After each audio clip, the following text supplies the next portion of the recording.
আসসালামু আলাইকুম রহমতুল্লাহ নাহমাদুহু নুসাল্লি আলা রাসূলিহিল কারীম আম্মা বা'দ ফাউযু বিল্লাহি মিনাশ শাইতানির রাজিম বিসমিল্লাহির রহমানির রহিম।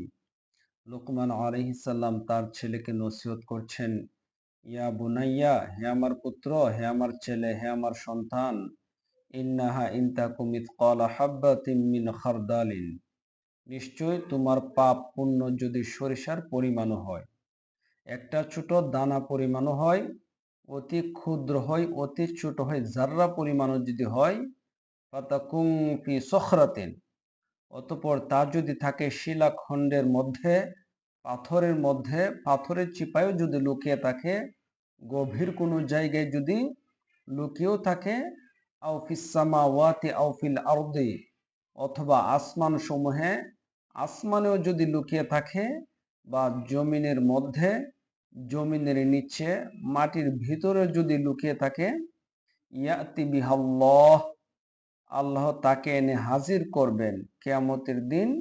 পাপ পুণ্য সব তোমার সামনে এনে উপস্থিত করা হবে, কোনো কিছু বাদ দেওয়া হবে না, সব তোমার সামনে এনে উপস্থিত করা হবে। ইন্নাল্লাহা লাতীফুন খাবীর, নিশ্চয় আল্লাহ তাআলা সূক্ষ্মদর্শী, সর্বজ্ঞ, তিনি সব কিছুর খবর রাখেন। তুমি পাপ করছো না পুণ্য করছো, তিনি সব দেখেন। ওনার দৃষ্টির বাহিরে, ওনার দেখার বাহিরে কোনো কিছুই নাই। এই জন্যই তো বলেন যে তিনি সূক্ষ্মদর্শী, সর্বজ্ঞ, সব কিছু দেখেন, সব কিছু জানেন। আল্লাহর জানার বাহিরে কোনো কিছুই নয়। তারপরে আয়াতে আল্লাহ বলেন, ইয়া বুনাইয়া, লোকমান আলাইহিস সালাম তার ছেলেকে বলতেছেন, ইয়া বুনাইয়া, হে আমার পুত্র, হে আমার সন্তান, আকিমিস সলাহ, সালাত কায়েম করো, নামাজ কায়েম করো।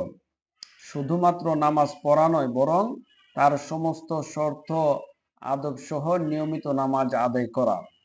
পরিবারকেও নসিহত করা, পরিবারের বাহিরে যারা আছে তাদেরকেও নসিহত করা, আল্লাহর রাস্তায় আল্লাহর গোলামের জন্য, নামাজের জন্য তাদেরকে বলা, তাহলে নামাজ কায়েম করা হয়। তারপরে আল্লাহ বলেন, ওয়া'মুর বিল মা'রুফ, সৎ কাজের আদেশ করো, ওয়ানহা আনিল মুনকার, আর মন্দ কাজ হতে নিষেধ করো।